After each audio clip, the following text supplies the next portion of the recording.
तिलकं ललाटपटले वक्षस्थले कौस्तुभं नासाग्रे नवमौक्तिकं करतले वेणुं करे कङ्कणं सर्वांगे हरिचन्दनं चकलयन् कण्ठे च मुक्तावळि गोपस्त्री परिवेष्टितो विजयते गोपाल चूडामणिः नाम संकीर्तनं यस्य सर्वपाप प्रणाशनं प्रणामो दुःख शमनः तं नमामि हरिं परम् वसुदेव सुतं देवं कंसचाणूरमर्दनं देवकी परमानन्दं कृष्णं वन्दे जगद्गुरु कृष्णाय वासुदेवाय देवकी नंदनाय च नंदगोपकुमाराय गोविंदाय नमो नमः।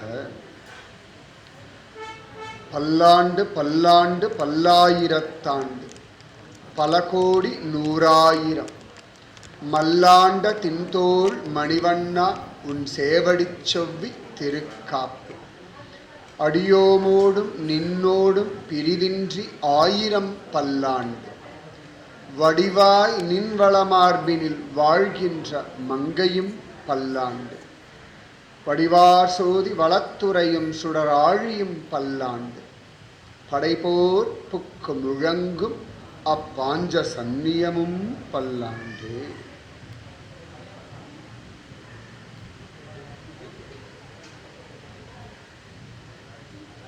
जय भोलो महालक्ष्मी देवी की जय। கோட்டி ஜன்ம சுகிருத்தம். வாழ்க்கை வாழ்வதற்காக முடிச்சுட்டு ஓடுறதுக்காக கிடையாது. ஏதோ 2 மணி நேரம் ப்ரோக்ராம் முடிச்சுட்டு ஓடுறோம்னு கிடையாது. எப்படி தூங்கும் பொழுது க்ஷணத்துக்கு க்ஷணம் ஆனந்தமாக அனுபவிக்கிறோமோ இந்த மாதிரி வாழ்க்கையை ஆனந்தமாக நடத்திட்டு போய் அப்படியே ஆனந்தமாக கிளம்பணும்.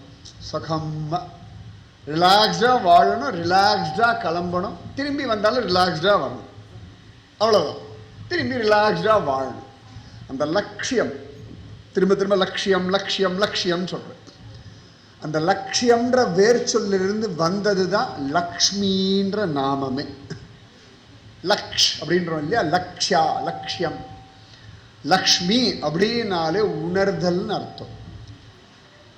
பர்சீவ், அப்படியே ரிசீவ் பண்ணிக்கோங்கோ. நம்ம அடைய வேண்டியது என்ன, உணர வேண்டியது என்ன, அனுபவிக்க வேண்டியது என்ன, அந்த லக்ஷ் அப்படின்ற வேர்ச்சொல் அதிலிருந்து தான் லக்ஷ்மின்ற வார்த்தை. லக்ஷ்மின்னா ஆனந்தத்தை ஆனந்தமாக அனுபவிக்கணுன்றதுக்கான ஒரு வழி நமக்கு லக்ஷ்மி. அத்தனை சிரேஷ்டமானவள். அதனால தான் ரொம்ப அழகாக பெரியாழ்வார் சொல்கிறார், பல்லாண்டு பல்லாண்டு பாடும் பொழுது நின் வள மார்பினில் வாழ்கின்ற மங்கையும் பல்லாண்டு. உன்னுடைய வளமான மார்பில் வலது பக்கத்தில் ஜோரா எப்பொழுதுமே இருக்காளே அவளும் பல்லாண்டு. அகலகில்லேன் இறையும் என்று அலர்மேல் மங்கை உரை மார்பா நிகரில் புகழாய் உலகம் ஒன்றுடையாய் என்னை ஆழ்வானே நிகரில் அமரர் முனிகணங்கள் விரும்பும் திருவேங்கடத்தானே புகழொன்று இல்லா அடியேன் உன் அடிக்கீழ் அமர்ந்து புகுந்தேனே. என்னடா லட்சியமா அவர் சொல்றாருன்னா, உன் அடிக்கீழ் அமர்ந்து புகுந்தேனே, நின்னை சரணடைந்தேன்ற. இவ்வளவுதான் இந்த முழு பாசன அர்த்தம். என்னடான்னா, நின்னை சரண் அடைந்தேன், நீயே கதின்னு. யாரை முன்னிட்டு கொண்டு கதி அடைகிறேன்னா அகலகில்லேன் இறையும் என்று அலர்மேல் மங்கை உரை மார்பா. ஆனந்தமா எப்பொழுதுமே ஸ்ரீய தன்னுடைய பக்ஷஸ்தலத்தில் வச்சுருக்கியே, அந்த ஸ்ரீய உத்தேசித்து நான் உன்னிடத்தில் சரணாகதி செய்கிறேன். அதனால தான் ஸ்ரீ அப்படின்னு விசேஷமாக சொல்கிறோம். அந்த ஸ்ரீக்கு நிவாசமாக இருப்பிடமாக இருக்கிறதுனாலே தான் சுவாமிக்கு ஸ்ரீனிவாசன்னு திருநாமம். ஸ்ரீனுடைய நிவாசம். இப்போ ஸ்ரீ இல்லைன்னா வெறும் நிவாஸ் தான். ஸ்ரீ இருக்கிறதுனால ஸ்ரீனிவாஸ். ஸ்ரீ எடுத்துட்டோம்னா வெறும் நிவாஸ். வீட்டுக்கெல்லாம் பேர் வைப்போம் இல்லையா, நிவாசம் நிவாசம் நிவாசம், அவ்வளோதான், வெறும் நிவாசம். இந்த ஸ்ரீனிவாஸ் அப்படின்னா ஒரு அழகு இருக்குது. அப்படின்னா அந்த ஸ்ரீயோட சேர்ந்தாதான் இவர் நமக்கும் இருப்பிடமாக இருப்பார். ஸ்ரீனிவாஸ், இந்த ஸ்ரீதான் எப்பொழுதுமே தாயார் நம்மிடத்தில் அவ்வளவு கருணை உடையவளாம், அவ்வளவு விசேஷமான கருணை.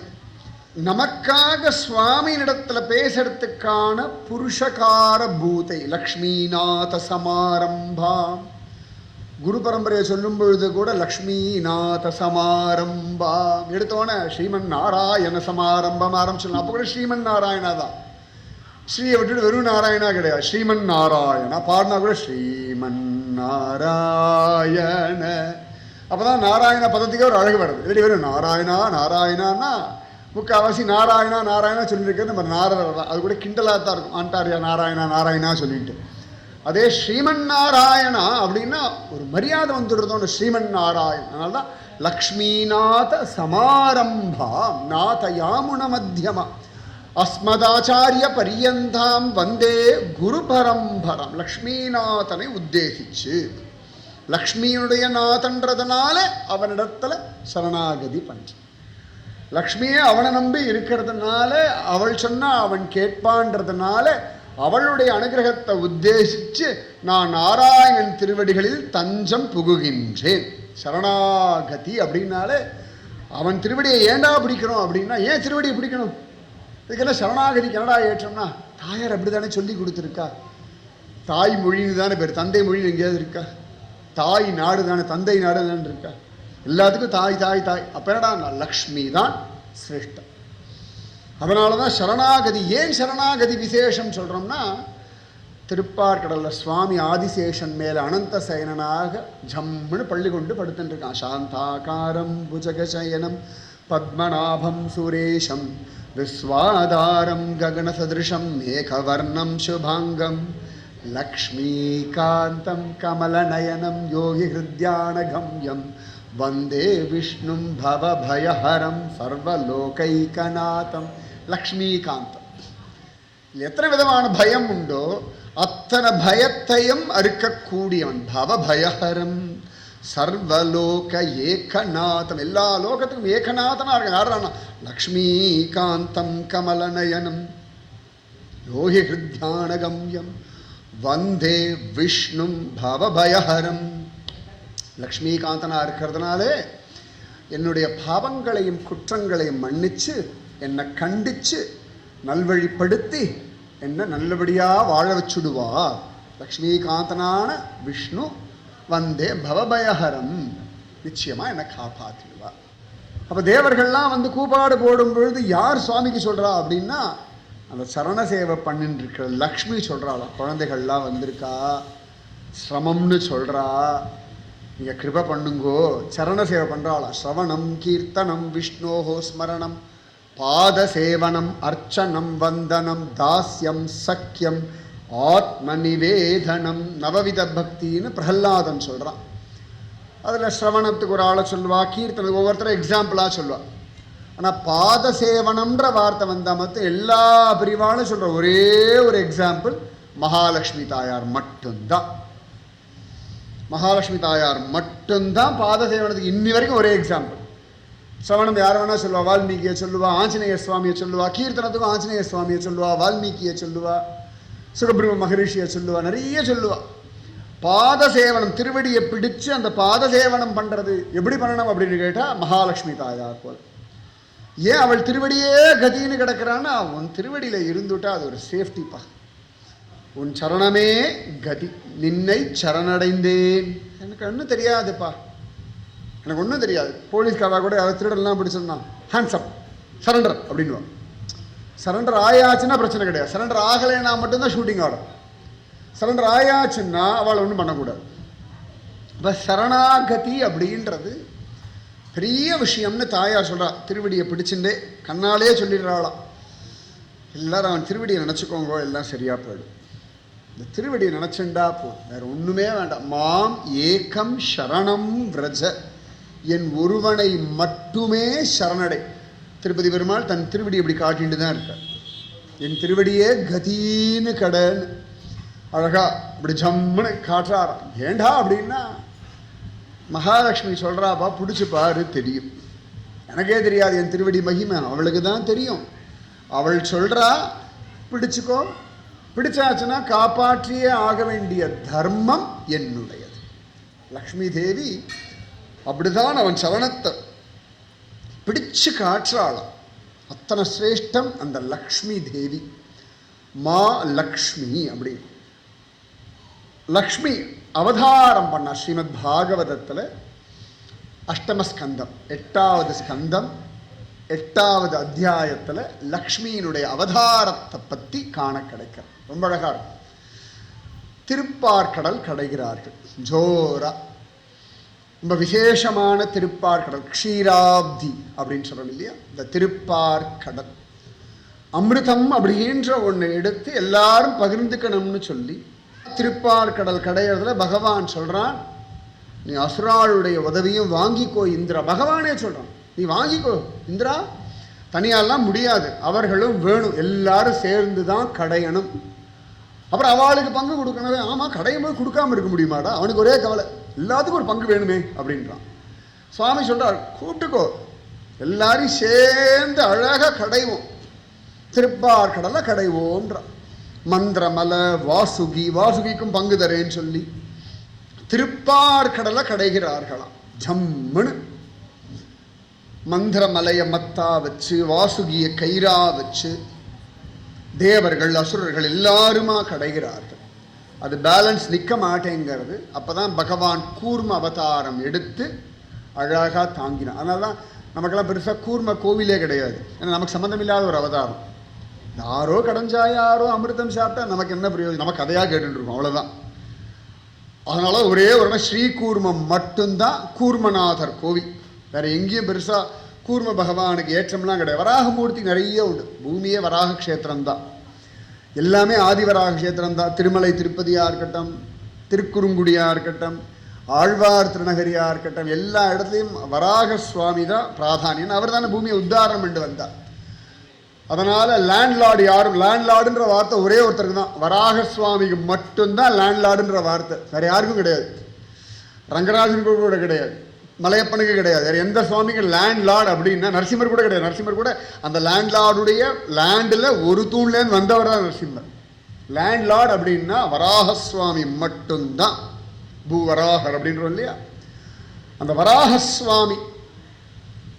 அதனால கூர்ம அவதாரத்துக்கு ஒரு பெரிய ஏற்றம் இல்லை. பகவான் கூர்ம அவதாரம் எடுத்தான், அழகா மந்திரமலையை கடைஞ்சார்கள். கடைய கடைய கடைய கடைய ஆளாகால விஷம் வந்துடுது. முதல்ல வர்றது விஷம்தான் வரும், எப்பொழுதுமே முதல்ல கெடுதல் தான் வெளில வரும். நன்னா விஷம் வந்தாச்சு, நேர போய் சிவபெருமான் இடத்துல தான் கேட்குறான். விஷ்ணுதான் சொல்ல, அவர்கிட்ட கேளுங்க, இதை ஹேண்டில் பண்ணக்கூடிய பலம் அவருக்கு தான் இருக்கு. உடனே சந்தோஷம், அதுக்கு என்ன விஷம் சாப்பிட்றேன்னுட்டார். பக்கத்தில் பார்வதி இருக்காள், ஒரு வார்த்தை கேட்கப்படாத. விஷம் குடியான்னு யாராவது சொல்லுவாளா? குடிக்காமனு சொல்லுவாள். ஆனாலும் லோகக்ஷேமார்த்தமாக, அதனால தான் மற்றவர்கள்லாம் தேவர்கள், அவர் மகாதேவர்னு பெரியவா வியாக்கியானம் பண்ணுவோம். நான் லோகக்ஷேமார்த்தமாக விஷத்தை நான் எடுத்துக்கிறேன்னு விட்டார். அதனால மற்றவாள்லாம் தேவர்கள், அவர் மகாதேவர். அது ரொம்ப அழகு பெரியவாளுடைய வியாக்கியானங்கள். அது சிவபரமோ விஷ்ணு பரமோ ஸ்கந்த பரமோ, ஒவ்வொருத்தரும் தன்னுடைய தெய்வத்தை அழகாக ரசித்து அனுபவித்து அதை அப்படி கொண்டாடுறா பாருங்க. அதுதான் சனாதன தர்மம். அப்போ சிவபெருமான் ஹாலாகல விஷத்தை சாப்பிட்டுட்டாராம் ஜோரா. அதன் பிறகு எல்லாரும் திருப்பார்கடலை கடையறாளாம்.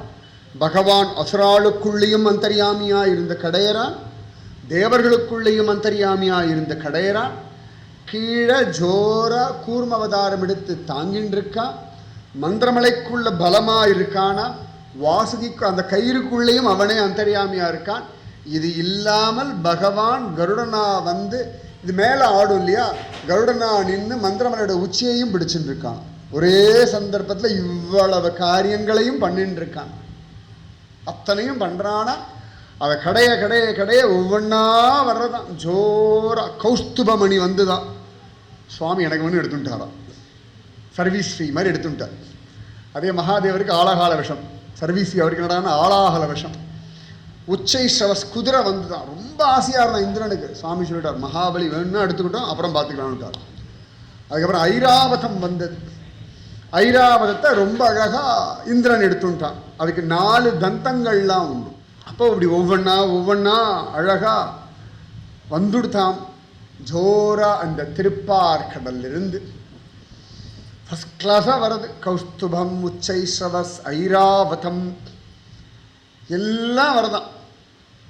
அப்படி கடைய அழகா ஜம்முன்னு வந்துட்டாளா. பாரிஜாதம் வந்தது, எல்லாம் வந்துடுத்தான் அழகாக. அப்பதான் அந்த ததச்சாவிரபூத் சாக்ஷாத் ஸ்ரீஹி ரமா பகவத் பரா ரஞ்சயந்தி திசக்காந்தியா வித்யுத் சௌதாமணீயதா.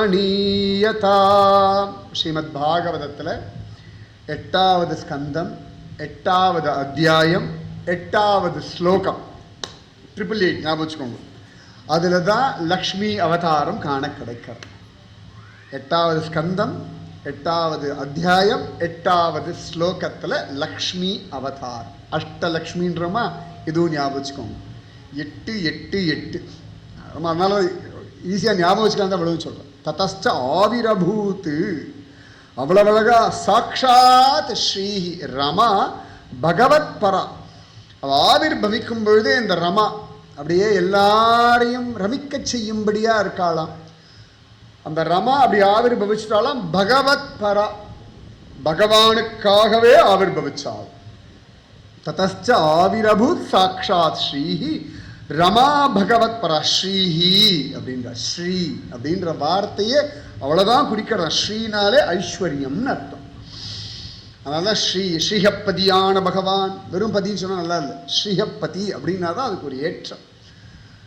அவ்வளோ விசேஷம். அதனால ததச்ச ஆவிரபூத் சாக்ஷா ஸ்ரீஹி ரமா பகவத் பரா ரஞ்சயந்தி திசக்காந்தியா வித்யுத் சௌதாமணீயதா. சுதாமான்ற ஒரு மலையில பர்வதத்தில் உண்டாகக்கூடிய மின்னலாகிய சௌதாமணி, அந்த மின்னல் போல அப்படி பளிச்சுன்னு வந்தாளாம் தாயா. அப்படி ஜம்முன்னு திருப்பார்கடலிருந்து ஆவிர் பவிச்சவள் மகாலட்சுமி தாயா. அப்போ உச்சைஸ்ரவஸ், ஹாலாஹலவசம், அதுக்கப்புறமா ஐராவதம், கௌஸ்துபம், இவா எல்லாம் மகாலட்சுமிக்கு சொந்தக்காரம். இது இல்லாமல் அதே இதிலிருந்து தான் சந்திரனும் வந்தான். யாரும் சூரிய மாமான்னு சொல்கிறோமா? சந்தா மாமா. அத்தனை பேருக்கும் ஒரு தாய் மாமன் உண்டு. யாரான்னா சந்திரன். ஏன்னா மகாலட்சுமி தாயாரோடு அவன் ஆவிர் பவிச்சதுனால சந்திர சோதரியை அவளுடைய திருநாமத்தில் ஒன்று சந்திர சோதரின்னு ஒரு திருநாமம். சந்திரனுடைய சகோதரி அம்புலி மாமா, அவ்வளோதான். சந்திரன் மட்டும்தான் மாமா. ஏன்னு கேட்டால் தாயாரோட அந்த திருப்பார்கடல்லேருந்து வந்ததுனால சந்திரனுக்கு அவ்வளவு பெரிய. அதனால தாய் மாமன் இல்லைன்னு கவலையே பட வேண்டாம். சந்திரன்ற ஒரு தாய் மாமன். நம்ம ஆயுஷ் முழுக்க சொன்னோம் இல்லையா, 1000 பிறை கண்டவர்கள். சந்திரனை பார்த்தனால தான் அவ்வளோ பெரிய மரியாதை எல்லாருக்குமே. அப்போ இந்த சந்திரனும் வந்தானா. மகாலட்சுமி தாயார் அத்தனை அழகா வந்துட்டாளாம். அவள் பார்த்தாலே அவ்வளவு ஜோரா இருக்காளாம். வர்ணிக்கிறா. ஜம்முனு தஸ்யாம் சக்ருஹு ஸ்பிருஹாம் சர்வே சசுராசுரமானவாஹ ரூப ஔதாரியவயோர் வர்ண மகிமா க்ஷிப்த சேதசக. அவளுடைய ரூபம் அப்படி அழகா இருக்கா. எவ்வளோ அழகா இருக்கா.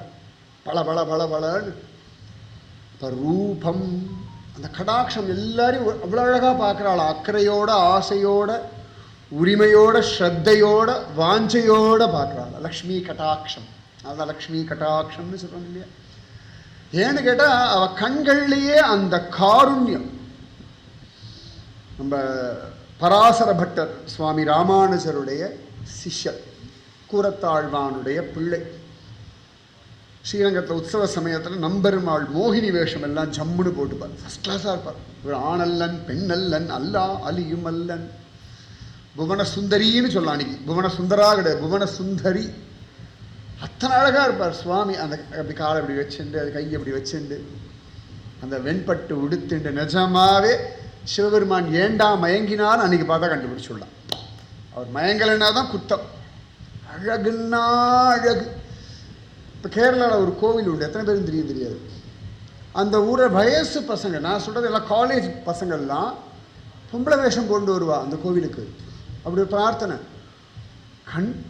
சத்தியமாக தெரியாத யாராவது ஐ லவ் யூன்னு சொல்லிவிடுவான் ஆம்பளை பசங்க. விஷயம் தெரியாத எவனாவது போனான்னா ஐயோ ஐ லவ் யூ அப்படின்னு சொல்லிட்டு கையை பிடிச்சி இழுத்து ஓடிடுவான். ஆனால் பார்த்தா எல்லாம் ஆம்பளை பசங்க. நீங்கள் வேணால் சர்ச் பண்ணி பாருங்கள் கூகுளில்.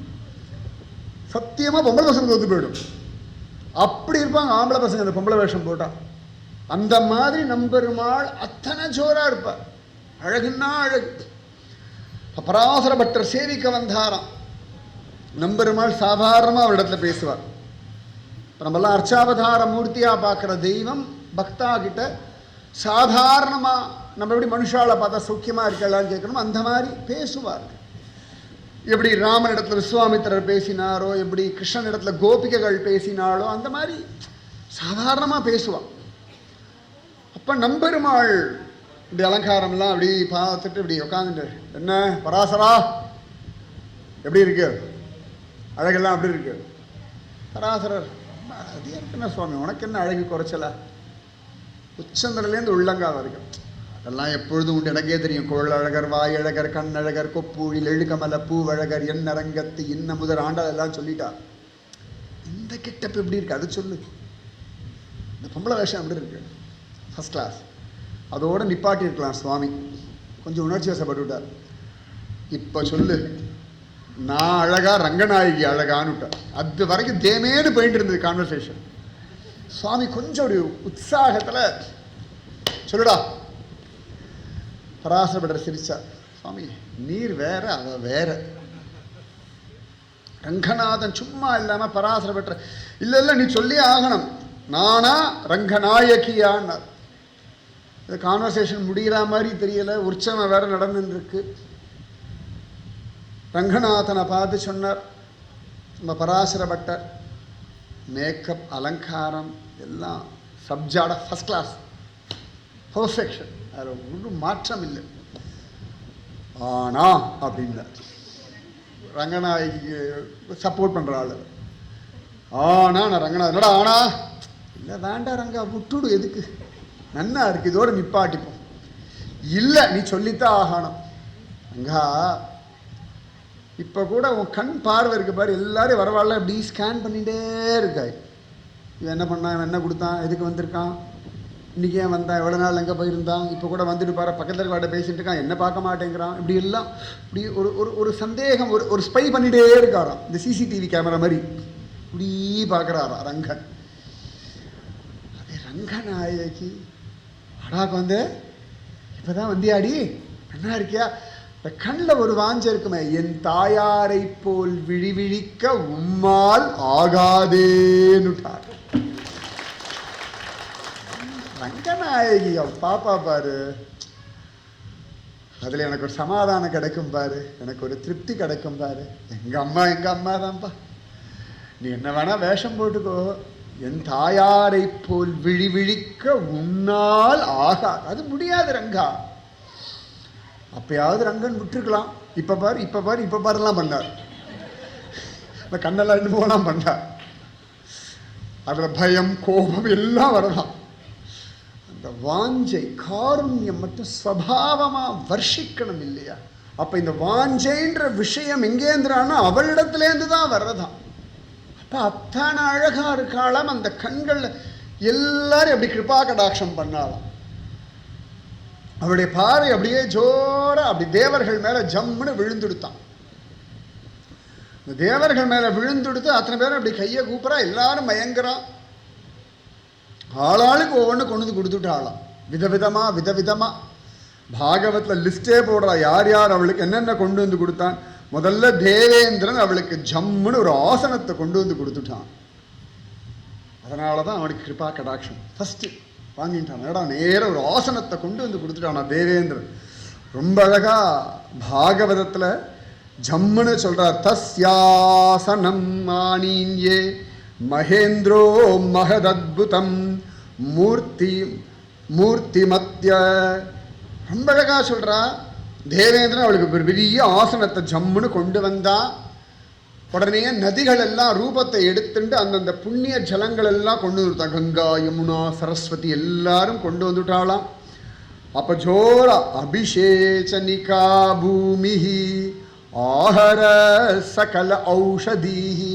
இப்போ பூமாதேவி என்ன பண்ணாலாம், பூமியில் இருக்க எல்லா பச்சிலைகளையும் எடுத்துட்டு அவளுடைய அபிஷேகத்துக்கு கொண்டு வந்துட்டாளாம். உடனே காவக பஞ்ச பவித்ராணி வசந்தோ மதுமாதவௌ. அழகா கோமாதா பஞ்சகவ்யம் எல்லாம் எடுத்துண்டு பால், வெண்ணெய், நெய், தயிர் எல்லாம் எடுத்துன்னு வந்துட்டாளாம். அழகா ஜோரா ஆடினார்களாம். மேகங்கள் எல்லாம் அப்படி மிருதங்கம் அந்த மாதிரி சப்தம் போட்டு தான் ஜம்முன்னு மிமிக்ரி பண்ணித்தான் எல்லா வாத்தியங்களும் எல்லாரும் வாசிச்சாலாம்.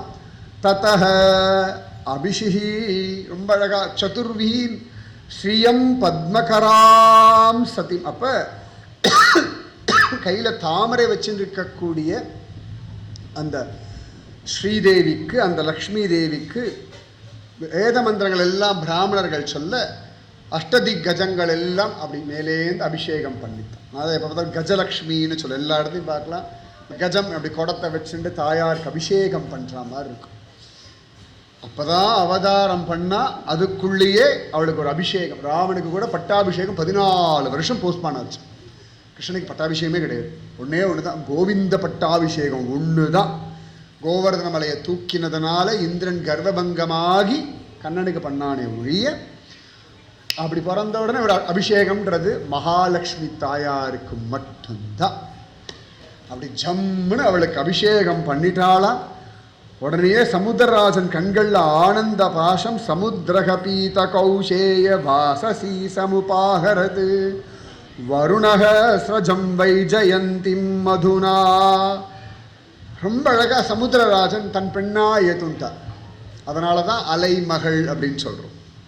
மலைமகள், அலைமகள், கலைமகள். என்ன அழகு! சம்ஸ்கிருதம் ஒரு அழகுனா தமிழ் ஒரு அழகு. பார்வதி பர்வத ராஜகுமாரி ஹிமகிரி தனையே ஹேமலதே. அவ்வளவு அழகா ஹிமகிரி தனைய, இமயமலை பர்வதராஜனுடைய மகள், அதனால பார்வதி, அதனால மலைமகள். இவ திருப்பார்கடல் அலை அடிக்கிற இடத்துல வந்தால் அதனால அலைமகள்.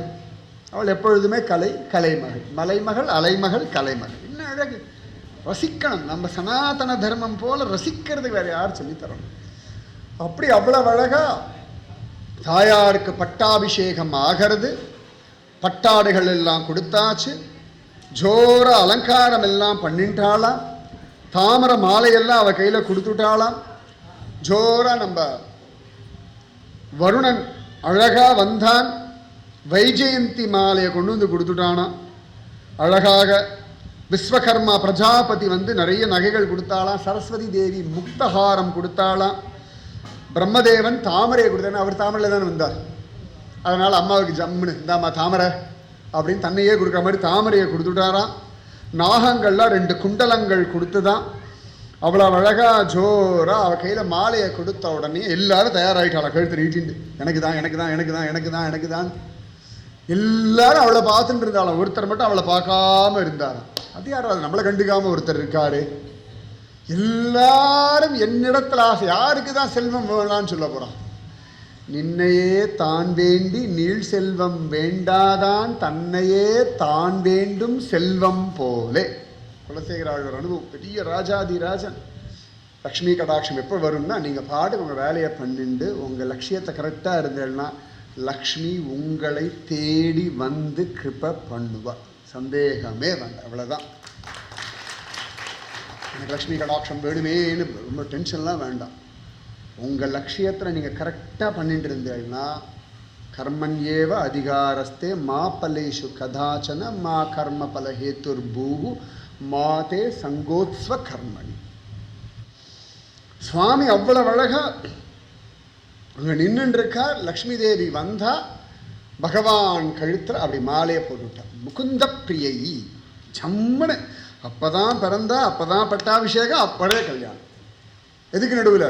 இந்த அமிர்தம் கடையிறதுக்கு நடுவில், இந்த கேப்புக்கு நடுவில் அவதாரம், இந்த கேப்புக்கு நடுவில் பட்டாபிஷேகம், இந்த கேப்புக்கு நடுவில் கல்யாணம். சுவாமி எவ்வளோ சமத்தார்! அவர் காரியத்தை சாதிச்சார். பார்த்தல தேவேன்னு இருந்தார். ஒன்றும் கண்டுக்கவே இல்லை. அவர் பாட்டுக்கு இருந்தார். எல்லா காரியம் கௌசுபத்தை வந்து கொடுத்து, மகாலட்சுமி வந்து விட்டா, கல்யாணம் பண்ணிட்டாச்சு. தேவரில் அசுரா யாரோ என்னையா நினச்சிட்டு இருக்க நீ, என்ன அமிர்தம் கிடைக்கிறோமா கல்யாணம் நடக்கிறதான்னு யாரும் கேட்குற, எல்லாரும் மறந்து போய் நிற்கிறாள். தாயார் வந்துட்டாலாம், பகவான் உடனே வக்ஷஸ்தலத்தில் இடம் கொடுத்துட்டான். அதனால தான் ஸ்ரீவத்சம், ஸ்ரீவத்ச சின்னன்னு ஒரு திருநாமம் உண்டு சுவாமிக்கு. ஸ்ரீனிவாசன் பிருகு மகர்ஷி உதச்ச திருவடி அடையாளம்னு சொல்கிறோம் இல்லையா, அதுதான் தாயாருடைய இருப்பிடம். நின் வளமார்பினில் வாழ்கின்ற மங்கையும் பல்லாண்டு. அவள் உட்காந்துட்டாலாம், தேவர்களை பார்த்தாலும், தேவர்கள் தானே எல்லாரும் கொண்டு வந்து கொடுக்குறான்னு சொன்னேன். அந்த தேவர்கள் மேலே அவளுக்கு கிருபா கடாட்சம் வந்தது, அமிர்தம் அவர்களுக்கு கிடைச்சது. அவள் தான் ரெக்கமெண்ட் பண்ணாலாம் அமிர்தம் கொண்டு வர. தன்வந்திரியா சுவாமி தானே வர. வந்த உடனேயே அவ்வளவு அழகா அசுரால்லாம் பறிச்சுண்டு போகிறா. தாயார் பார்க்குறா, சுவாமி மோகினி அவதாரம் எடுத்துட்டான்னு அவளுக்கு நன்னா தெரியறது. அவள் நன்னா தெரியறது. அப்போ தான் சொன்னால தாயார், குழந்தைகள் முதல்ல கொடுக்குற வழியை பாருங்க, மறந்தும் அசுராளுக்கு கொடுத்துடப்படாது. அவளுடைய கிருபா கடாட்சம்தான் தேவர்களுக்கு அமிர்தம் கிடைச்சது.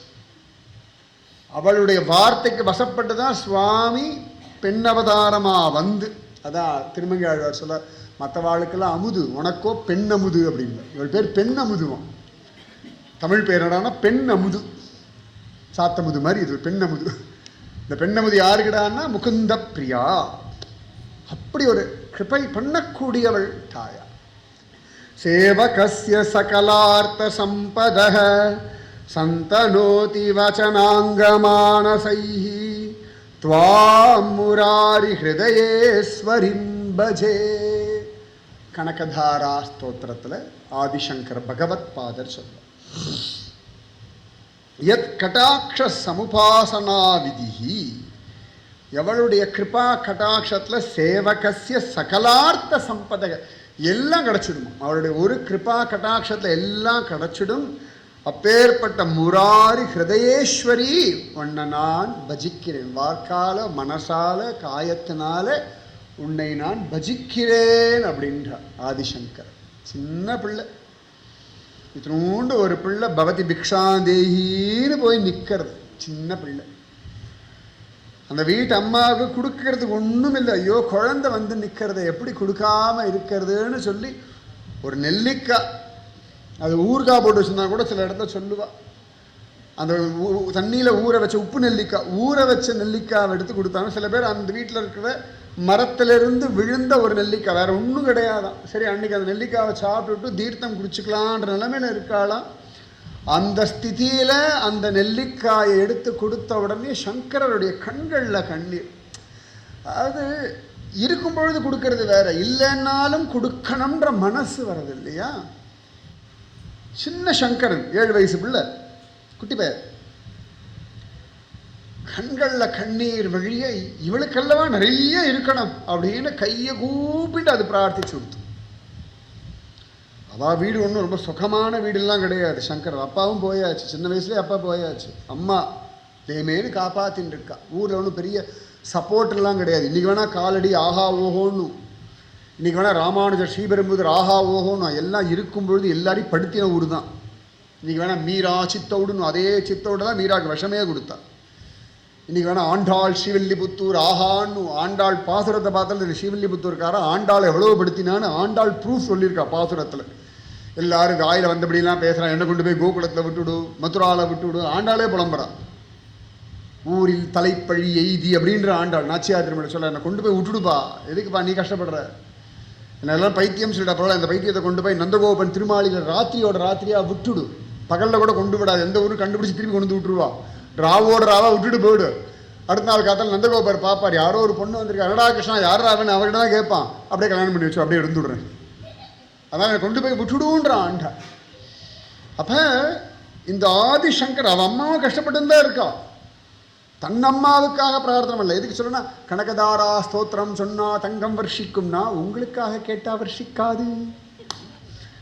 அதான் ரகசியம். நிறைய பேர் அவனு கனகதாரா ஸ்தோத்திரம் சொல்கிறேன், ஒன்றும் மாறலைன்னா உங்களுக்காக கேட்டால் வர்ஷிக்கிற ஸ்தோத்திரம் இல்லை, யாருக்காகவோ கேட்டா வர்ஷிக்கும். இந்த உதார குணம். இந்த கனகதாரா ஸ்தோத்திரத்தை இந்த குழந்தை சொன்னானா, சொன்ன உடனே அப்படியே உருகி போயிட்டாளாம் மகாலட்சுமி. இந்த பிள்ளை எவ்வளோ அழகா சொல்கிறான்னு சொல்லி அப்படியே வர்ஷிச்சுட்டாளாம். ஒரு தங்க நெல்லிக்காய் எடுத்து போய் இருக்கப்படாத ஆற்றுக்கு ஒரு 5 குடும்பான்னு எடுத்து போயிருக்கலாமோ ஒன்று கேட்டிருக்கலாமோ ஒன்று. அவள் கதறா, என்னடா சொர்ணத்து மனான அந்த வீடு இன்னும் இருக்குது, அது உள்ளெல்லாம் விடுறதில்ல. போனால் அங்கே இடத்துல நின்றுலாம் ஒரு வாசலில் ஒரு சங்கரர் ஃபோட்டோ வச்சுருக்கா, கனகதாரா லக்ஷ்மியோட ஃபோட்டோ வச்சுருக்கா, அவ்வளோதான ஒழிய பெருசாக வீடியோலாம் கூட எடுக்க விடுறதில்லை. அது இன்னும் ப்ரைவேட் ப்ராப்பர்ட்டியாக தான் இருக்குது. நல்ல வேலை, இல்லாட்டி அவாவா அங்கே உட்காந்துருவாள். கனகதாரா சொர்ணத்து மனானே பேர், தங்க வீடு, அவ்வளோதான் சொர்ண மனம். காலடியிலேருந்து கொஞ்சம் தள்ளி வெளியில் போகணும். அது சங்கரருடைய அவதார ஸ்தலமே காலடின்னு ஒரு இடம், காலடியும் தள்ளி போனால் தான் இருக்குன்னு சொல்லி சின்மயா மிஷனில் அங்கே ஒரு இடம் வச்சுருக்கா. ஸோ இந்த இடைப்பட்ட வழியில் தான் அந்த ஸ்வர்ணத்து மனா இருக்குது. போயிருக்கிறதுனால சொல்கிறேன். கனகதாரா ஸ்தோத்திரம் இந்த குழந்தை பாட அப்படி வர்ஷிச்சுட்டாளாம் காருண்யத்தில். அள்ளி தான் கொடுக்க தெரியுது அவளுக்கு. சரிடா உனக்கு ஒரு தங்க நெல்லிக்காய் கூட நான் உனக்கு ஒரு தங்க நெல்லிக்காய் நீ கொடுக்குறேன்னு இல்லை, அப்படியே வர்ஷிச்சாளாம். சங்கரரை கையை கூப்பிட்டு அம்மா அவனுடைய உதார குணத்துக்கு மகாலட்சுமி கொடுத்தாள்னு கிளம்பி போயிட்டார். ஓ உதார குணம் என் பிரார்த்தனை இல்லைம்மா, உன்னுடைய உதார குணம் அவ்வளவு சிரேஷ்டம். அதனால தான் அங்கம் ஹரே புலகபூஷணமாஸ்ரயந்தி பிருங்காங்கணேவ முகுலாபரணம் தமாலம் அங்கீகிருதா கில விபூதிரபாலி பாங்கலீலா. அவ்வளவு அழகா அபாங்கலீலான்ற ஜோரா இந்த தாயார் அவ்வளோ அழகாக இருக்காளாம். தமால விரக்ஷத்தில் பூவில் உட்கார்ந்துருக்கிற வண்டு போலையாம். அந்த மாதிரி அங்கம் ஹரேஹே புலகபூஷண ஆஸ்ரயந்தி. அழகான அந்த தமால விரக்ஷம் போல இருக்கக்கூடிய கண்ணனுடைய சரீரத்தோடு இருக்கக்கூடிய ஹே மகாலட்சுமி அப்படின்னு வர்ணிக்கிறார். பிரார்த்தனை மகாலட்சுமி கேட்டால் செல்வம்ன்றதை விட கைங்கரியம் கிடைக்கும். ஏன்னா ஸ்ரீ வைஷ்ணவ சம்பிரதாயத்தில் சொல்கிறா, ராமாயணத்தில் வர்ணிக்கும் பொழுது லக்ஷ்மணோ லக்ஷ்மி சம்பன்னஹ, லக்ஷ்மணனுக்கு லக்ஷ்மி சம்பன்னம்ன்றார். என்னடான்னு கேட்டால் பகவான் 14 வருஷம் காட்டுக்கு போகும் பொழுது கூட நின்று கைங்கரியம் என்ற பாக்கியம் அவனுக்கு கிடைச்சதான். வழியடிமை செய்தேனோ லக்ஷ்மணனை போலே, திருக்கோளூர் பெண் பிள்ளை.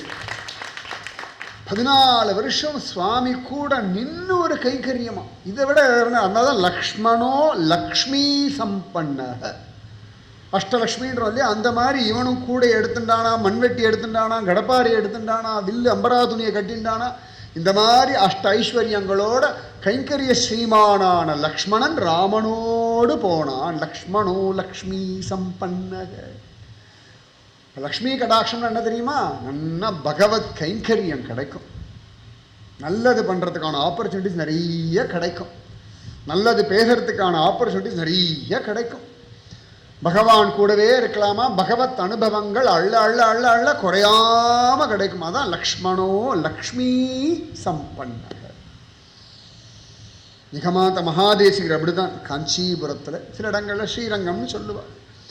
பெருந்தேவி தாயார் சந்நிதியில் ஒரு பிரம்மச்சாரிக்காக பிரார்த்திச்சென்றார். அப்படியே தங்கமா வர்ஷிச்சுது. ஒரு தங்க காயின் அவர் எடுத்துன்னு போல, அவர் பிக்ஷை எடுத்து வாழ்ந்துன்னு இருக்கார். அந்த பிக்ஷையில் யாராவது தங்க அரிசி போட்டால் கூட குச்சியை வச்சு தள்ளிட்டு மீதி இருக்கிற அரிசியை தளிகை பண்ணி சாப்பிடுவாராம் அவரும் அவர் மனைவி. தன வைராக்கிய சிலர் இவாள்லாம் அடுத்த வாளுக்காக சொல்லும் பொழுது தங்கம் வர்ஷிப்பார். அதனால் கனகதாரா ஸ்தோத்திரம் சொன்னேன்னா, யாராவது ஏழை குழந்தை கல்யாணம் ஆகலை, அதுக்கு பணம் இல்லைன்னா நீங்கள் சொல்லி பாருங்க, வர்ஷிக்கும். ஏதான குழந்தைகள் உங்களுக்கு பெருசாக பண்ண முடியலையா, இப்போ கூட மாமா சொன்னாருன்னா நன்னா கனகதாரா ஸ்தோத்திரம் சொல்லுங்க, மகாலட்சுமி நல்ல இடமா செட்டில் ஆகட்டும். அவளுக்காக அவன் நன்னா இருந்தால் நம்ம நன்னா தானே இருப்போம். அம்மா நன்னா இருந்தால் குழந்தைகள் நன்னா இருந்து தானே ஆகணும். தலை எழுத்து அவ்வளோதான்.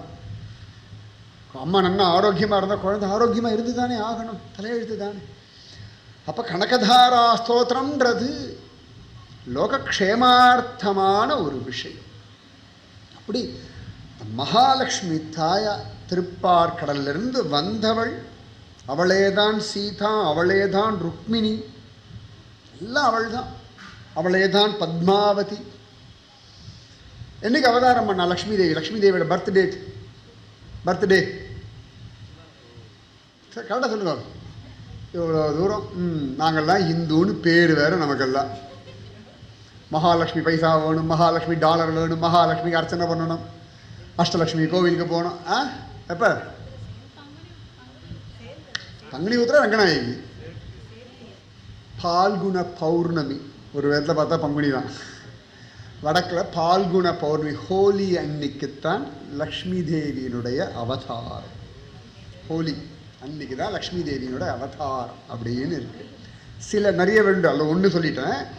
சில இடங்களில் தீபாவளி வருது இல்லையா, 5 நாள் தீபாவளி உண்டு, நமக்கு தான் 2 நாள். வடக்கில் 5 நாள் தீபாவளியில் முதல் நாள் லக்ஷ்மி பூஜைன்னு வைப்பான். அதுதான் லக்ஷ்மி தேவியினுடைய அன்றைக்கி தான் அவள் கணக்கெல்லாம் எழுதுவாள். ஃபஸ்ட்டு லக்ஷ்மி பூஜை, நரக சதுர்த்தசி, அதுக்கப்புறம் அமாவாசை, அப்புறம் யமத்விதீயை, பலி பிரத்யாமி, அதுக்கப்புறம் யமத்விதீயை அப்படின்னு. சில இடங்களில் அக்ஷய திருத்தியை அன்னைக்கு நிறைய உண்டு. ஆனால் பொதுவாக பால்குண பௌர்ணமி அன்னைக்கு தான் மகாலட்சுமியினுடைய அவதார தினம் அப்படின்னு சொல்கிறது ஒரு வழக்கம் உண்டு. அதனால் சரி, மகாலட்சுமியோட வாகனம் ஆந்தை. இப்படி முழிச்சு பார்க்குமே, அந்த மாதிரி முழிக்காதுன்னு. மகாலட்சுமியினுடைய வாகனம் ஆந்தை. சினிமாவில் காமிக்கிற மாதிரி பயங்கரமான பறவையெல்லாம் கிடையாது. எங்கேயாவது ஆந்தையை பார்த்தேன்னா பாக்யம், மகாலட்சுமியினுடைய ஆசீர்வாதம். கண்ணில் மாட்டாது, அதான் விஷயம். கண்ணில் மாட்டோம், அதுக்கு உங்களுக்கு ஆந்த கண்ணு வேணும், அது இருக்கான்னு பார்க்கறதுக்கு. தான் மகாலட்சுமியினுடைய வாகனம், ஞாபகம் வச்சுக்கோங்க. அது எங்கேயாவது ஆந்தை கிடச்சி கொடுத்த நேரம் ஆந்த மாதிரி முடிக்கணும். ஆஹா, மகாலட்சுமி கிருபா கடாக்கம், சந்தோஷப்பட்டுக்கோங்க. ஆந்தை தான் மகாலட்சுமியினுடைய வாகனம். அவள்தான் ருக்மிணி, அவளே தான் ரங்கநாயகி, அவளே தான் பத்மாவதி அப்படின்னு ரொம்ப அழகாக காண கிடைக்கிறது. அதனால தான் ரங்கநாயகிக்காக சுவாமி மட்டையடி உற்சவத்தெல்லாம் பொறுத்துக்கிறார். வருஷம் அடி வாங்குறார். ஆனாலும் வெக்கமில்லாமல் கரெக்டாக ஒரே போயிட்டு தான் வர்றார். அதுக்கப்புறம் நம்மாழ்வார் ஜோராக எல்லாம் பண்ணிட்டு. இது இங்கேன்னு மட்டும் இல்லை, புரியிலையும் அப்படி தான். புரி கோவில் பேர் ஸ்ரீமந்திர்னு தான் பேர். புரி கோவில் ஸ்ரீமந்திர், ஜெகநாத மந்திர் நம்ம தான் சொல்லுவோம். அந்த ஊருக்காரா ஸ்ரீமந்திர் தான் சொல்லுவாள். ஸ்ரீமந்திர் ஏன்னு கேட்டால் மகாலட்சுமியோட கிருப்பா, பிரிய மகாலட்சுமி ஜம்முன்னு இருப்பா தாயார். அன்பிலீவபிள். இந்த சைஸ் இருப்பா, ஆல்மோஸ்ட் இந்த மாதிரி தான். இவ்வளவு பெரிய மகாலட்சுமி புரியில் பார்க்கலாம். இந்த புரி பக்கத்தில் ஆலார்நாத்னு ஒரு இடம் இருக்குது. பிரம்மகிரின்னு அந்த இடத்துக்கு பேர். ஆழ்வார்நாத் அப்படின்னு நம்ம ராமானுஜர் வச்ச பேர். அவளுக்கு ழாவும் வரல, வாவும் வரல, ஆலார்நாத் ஆக்கிட்டார். ஆழ்வார்நாத் ஆலார்நாத் ஆக்கிட்டார். அங்கே ஒரு பூஜாரி பூஜை பண்ணிட்டு இருந்தார். பிரம்மகிரியில் பகவான் சங்கு சக்கர கதாபத்மபாணியா விஷ்ணு ஸ்வரூபம். அங்கே ஒரு பூஜை பண்ணிட்டு இருந்த வயசான பூஜாரி சொல்லிகிட்டே இருந்தா அவகிட்ட, எனக்கு மகாலட்சுமி கனவுல வரா, இந்த மரத்துக்கு கீழே இருக்காளாம், மகாலட்சுமி கனவுல வரா, மரத்துக்கு கீழே இருக்கா சொல்லிகிட்டே இருந்தவா. யாரும் கேட்கவே இல்லை. ஒரு ஸ்திதியில் இவர் மறைஞ்சு விடுறார்.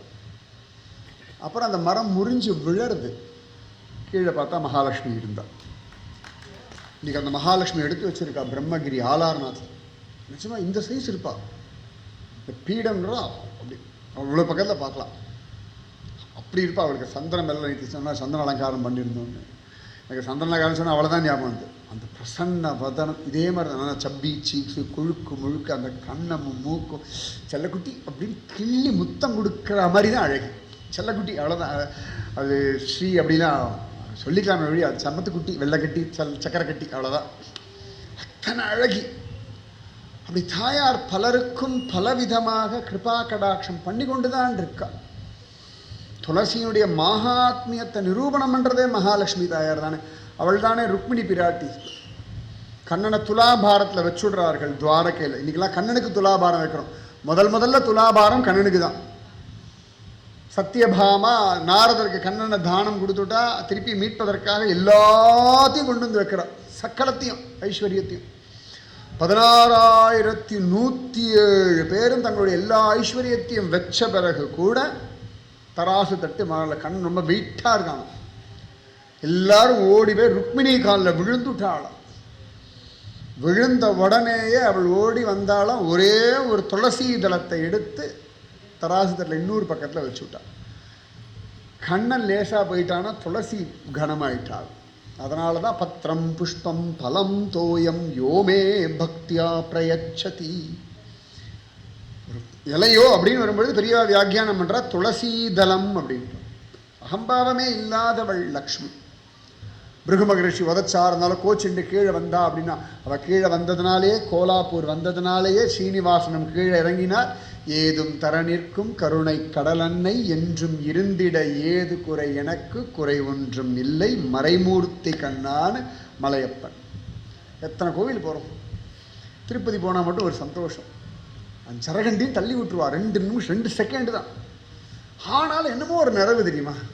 மற்ற கோயிலில் நல்லா பார்த்துருப்போம், ஆனால் வெளில வந்துட்டு என்னமோ ஒரு ஒரு மிஸ் ஆகும். Something is missing. அது ஏன் தெரியாது. எத்தனை கோயில் வேணால் நீங்கள் போயிட்டு வாங்க. திருப்பதி போயிட்டு வந்தாலும் நல்ல தரிசனம். சத்தியம் யாரும் ஒழுங்காகவே பார்த்ததே இல்லை இன்னி வரைக்கும்.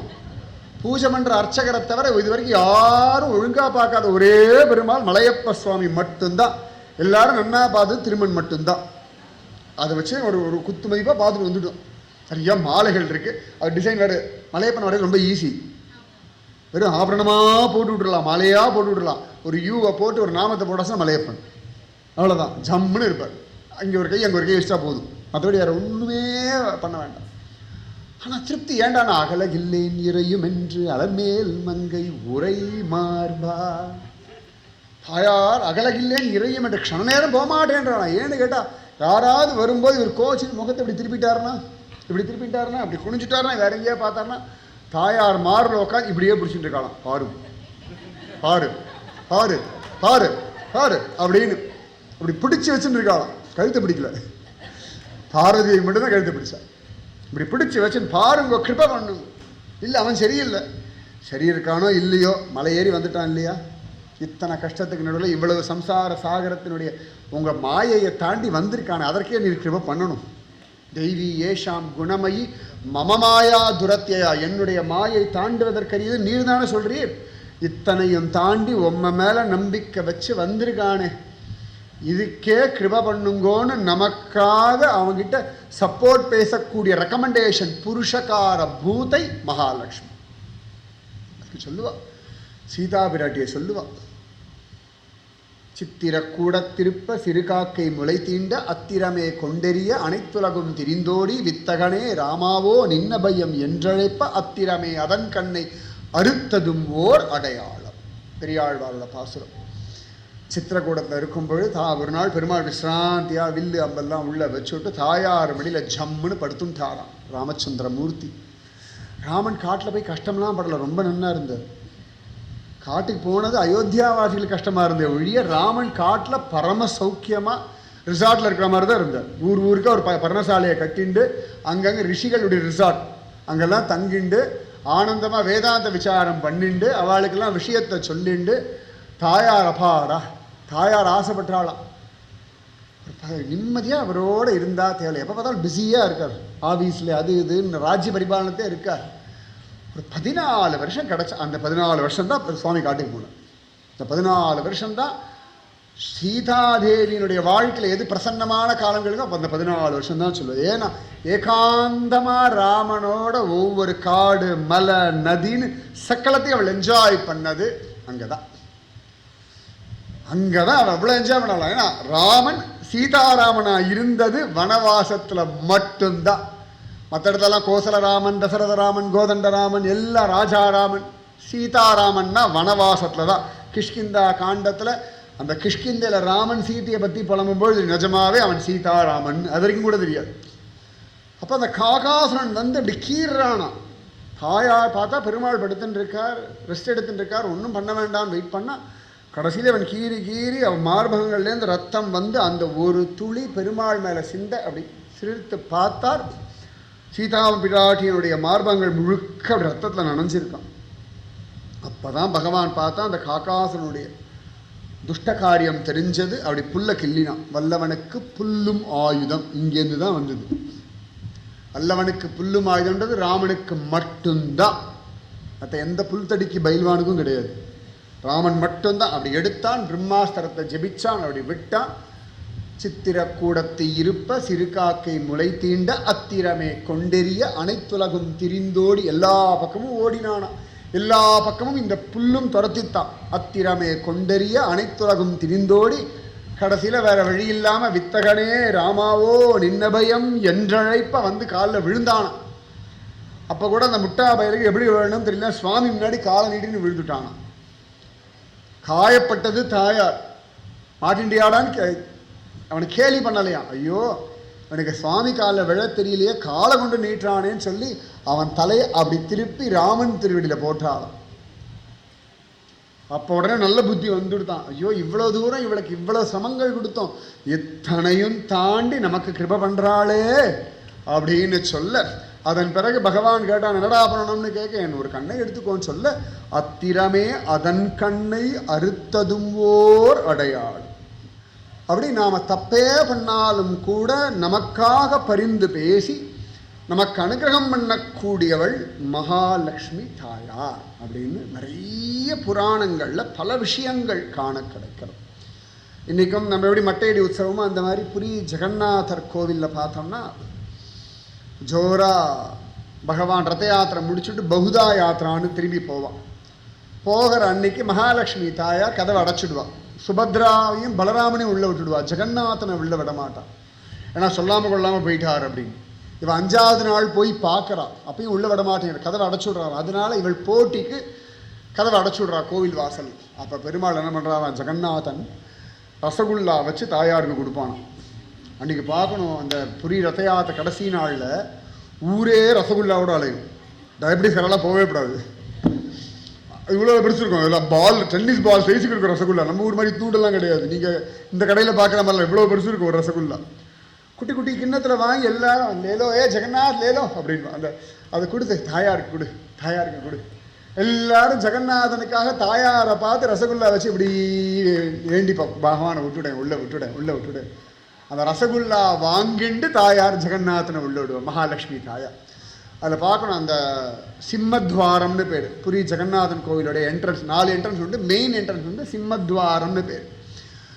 அங்கே வாசலில் தாயார் இருப்பாள், ரொம்ப அழகாக இருக்கும். மற்ற நாளில் அந்த தாயார் பார்க்கறதுக்கு சாதாரணமாக ரொம்ப வாஞ்சியோடு இருப்பாள். இந்த ஜெகநாதன் ரதம் அந்த இடத்துக்கு வந்து ஜெகநாதன் உள்ள நுழைய ட்ரை பண்ண பாருங்க, அப்போ மட்டும் ஒரு கோபம் இருக்கும் அவன் முகத்தில், ரொம்ப ஆச்சரியமாக இருக்கும். அப்போ மட்டும் அவள் முகம் மாறிப்பாள். அதே சமயத்தில் பக்தர்களை பார்க்கும்போது சாதாரணமாக இருப்பாள். ஜெகநாதன் இடத்துல மட்டும் ஒரு கோபம் அப்படி பார்ப்பாள், யாரும் என்ன தைரியத்தில் வந்தீர் அப்படின்னு. ரசகுல்லா அந்த அந்த ஊருக்கு பேர் அந்த சமயத்தில் ரசகுல்லா திபஸ்னே பேர். திவஸ்னா நாள்னு அர்த்தம். ரசகுல்லா திபஸ்ன்னு சொல்லி ஊரே ரசகுல்லாவோட அலைய வேண்டிக்கு. எதுக்கடான மகாலட்சுமி தாயாரை தாஜா பண்ணுறது. அதனால் மகாலட்சுமி தாயாருக்கு ரசகுல்லாலாம் பிடிக்கும். இனிமேல் சாப்பிட்றதுக்கு எக்ஸ்ட்ரா காரணம் கிடச்சி கொடுத்து ரசகுல்லா. அப்படிப்பட்ட ஒரு கருணை உடையவள் தாயார். எல்லாத்துக்கும் அவள் தான் தாயார். நிறைய இருக்கு அவளுடைய வைபவம். கொஞ்சம் கொஞ்சம் அனுபவித்தோம் இன்னைக்கு. இதை விட பெரிய ப்ரூஃப் என்ன, தாயாருடைய திருவடி வாரத்தில் இன்றைக்கி உட்காந்துருக்கோம் ஜம்முன்னு. இந்த ஆனந்தத்தை அப்படியே மனசில் வச்சுக்கோங்க, எப்பொழுதும் கூட இருக்காது. இனி ஒரு கவலை இல்லை, இனி ஒரு பயம் இல்லை, இனி ஒரு வியாதி இல்லை, இனி ஒரு சந்தேகம் இல்லை, இனி ஒரு பிரச்சனை இல்லை, இனி ஒரு குறைவில்லை. குறை ஒன்றும் இல்லாத கோவிந்தான் நிம்மதி ஆற்றுக்கு போங்க. என் கூட என் தாயார் இருக்கா, என்னை பார்த்துக்கிறா, எனக்கு என்ன குறை அப்படின்னு இருக்கும். அதனால் நிம்மதியாக இருக்கும். அது பெரிய பாக்கியம். அவளுடைய கிருபா கடாட்சம் உங்களுக்கும் உங்கள் குடும்பத்திற்கும் வம்சத்திற்கும் பூரணமாக சித்திக்கட்டும். குறை ஒன்றும் இல்லாமல் நன்னா நிம்மதியாக இருக்கும். தமிழ் வருஷம் புதுசாக நன்னா பிறக்கிறது. தேசத்துக்கும் லோகத்துக்கும் நன்மையே நடக்கட்டும். ராதே கிருஷ்ண. சர்வத்ர கீர்த்தனம் கோவிந்தா கோவிந்தா. ராதே கிருஷ்ண. ராதே.